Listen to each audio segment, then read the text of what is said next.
We are now approaching bus stop number 17, International Terminal.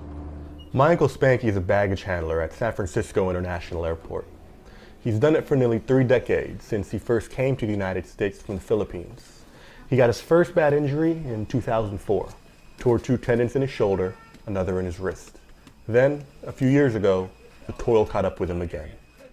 I was just thinking, load the bag, load the bag, load the bag. And I twisted my back to load the bag, and then boom, ouch. A disc in his back had slipped. He missed 18 months of work. He thought about retiring, but there were still bills to pay. But his life didn't have to be. Spanky grew up in a quaint mountain town north of Manila. In his earliest memories, his parents were playing records of old Spanish songs on a gramophone in the living room, sometimes dancing together, almost always singing along. At 25, he found work as a producer at a record company in the city. It was there he met 2 brothers, Vic and Tito, who liked his ear for music. They hit it off and VST was born. To stand out from other local bands, VST built their sound on disco, fusing high-octane melodies with traditional Filipino love songs. They released their first record in 1977. Their debut single, Awitin Mo at Isasayaw Ko, was a fast-rolling, energetic jam whose title seemed to embody the band's mission statement. Sing your song and I will dance. It immediately went gold.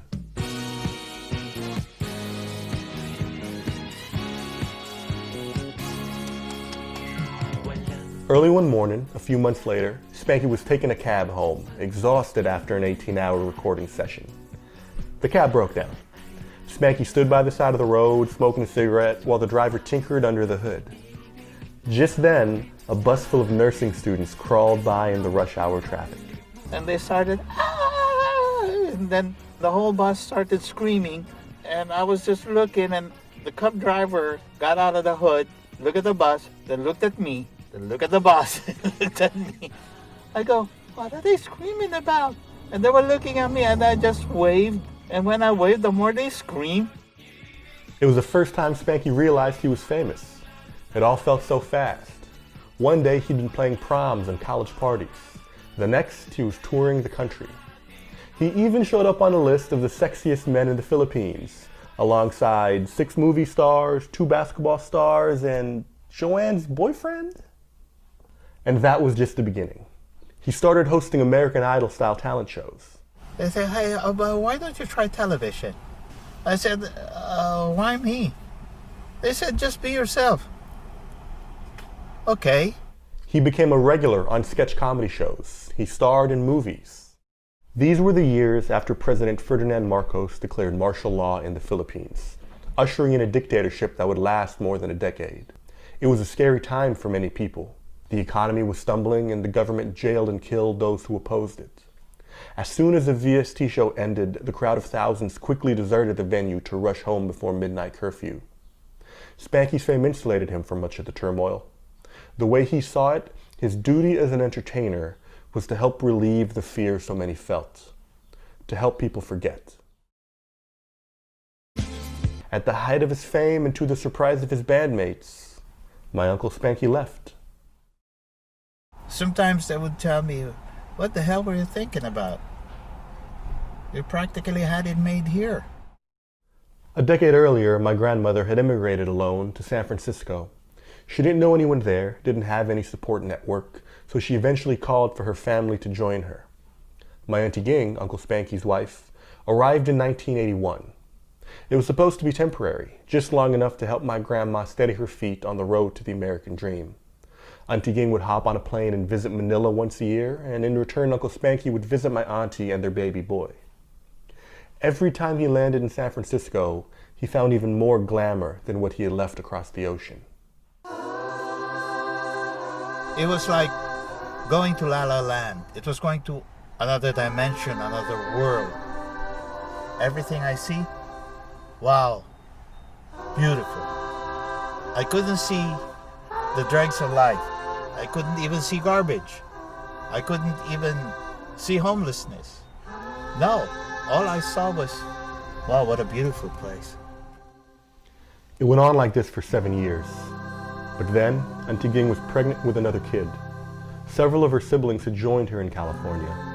She and Spanky were approaching middle age. They needed to be together. So they bought a house in Vallejo, California, where land was cheap. Spanky thought the place was perfect. Cherry, apple, lemon trees to pick, weekend barbecues in the backyard, family and friends always passing by for long nights of beer and grilled meat. I mean, that house, to me at that time, was, whew, that was paradise. But the sense of paradise was quickly punctured. The violence and despair of America's crack cocaine epidemic was the backdrop for Spanky's new suburban life. Burglars broke into his new home. The Vallejo shipyards had closed and unemployment was soaring. Through a Filipino friend, Spanky managed to get a job at the airport loading carts for airplane kitchens. The first time he saw one, he thought, I'm working here? I mean, I'm working here? I don't even know what a kitchen looks like. And it's dirty, it's cluttered, it's a lot of people, it's, wow, I said, well, I'll give it a try. He worked 16-hour double shifts, pulling trays from carts, dumping them, loading them, again and again. Some nights, his hands were still bloody when he got into his car for the 50-mile drive home to Vallejo. Several times I nearly fell asleep in the wheel. Sometimes while driving, I'd think, why am I doing this?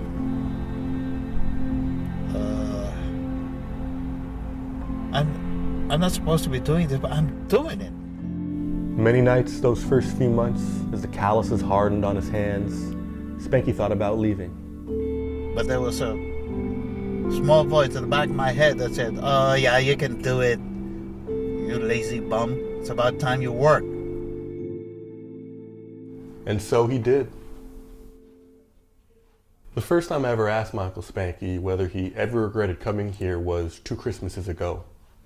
Spanky said no. He gestured at all my cousins and aunties and uncles. How else would he be here with all this family?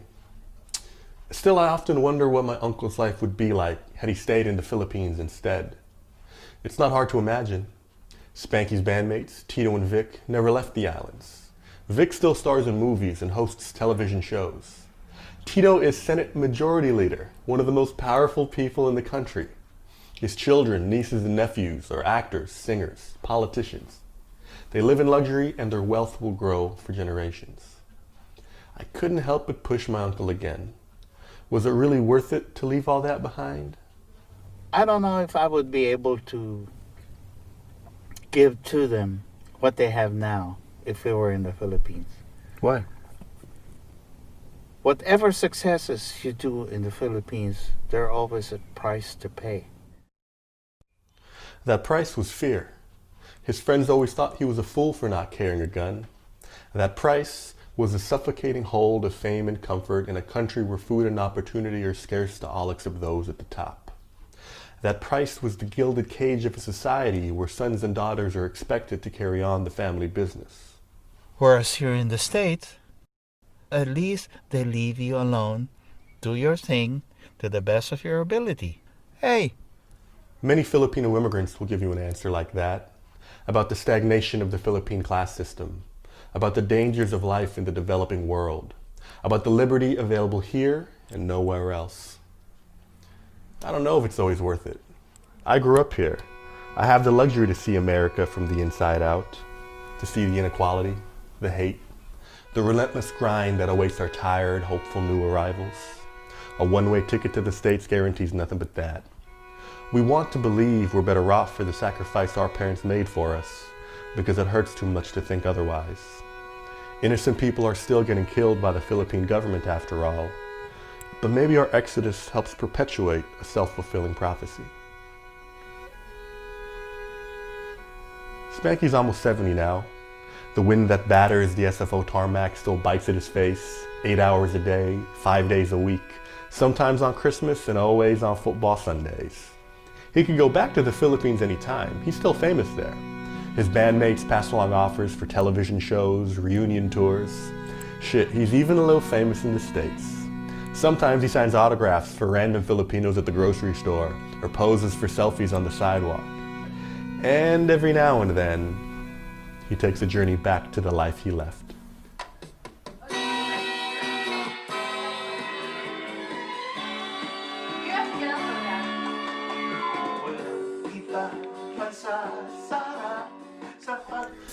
The shows aren't what they used to be. Weddings, Sweet 16s, New Year's Eve and Fisherman's Wharf restaurants. But in those moments, as he sings the songs he once sang in front of thousands, swings a body that doesn't move as easily as it once did.